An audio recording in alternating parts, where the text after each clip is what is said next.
Half cup সুজি 5 minute ভিজিয়ে রাখলাম। তারপর বড় সাইজের একটা আলু নিয়ে গ্রেট করে পরিষ্কার করে ধুয়ে নিলাম। ভেজানো সুজির মধ্যে মিক্স করলাম গ্রেট করা আলু, পেঁয়াজ কুচি, লঙ্কা কুচি, পরিমাণ মতন লবণ, 1 চামচ জিরা, 1 চামচ কালো জিরে, পরিমাণ মতন হলুদ ও বেকিং সোডা, একটা ডিম। সবগুলো উপকরণ ভালো করে মিক্স করে নেব।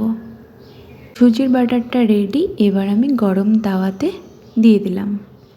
তো আজকের ব্রেকফাস্টে আমি এই পটেটো চিলাটা বানিয়েছিলাম।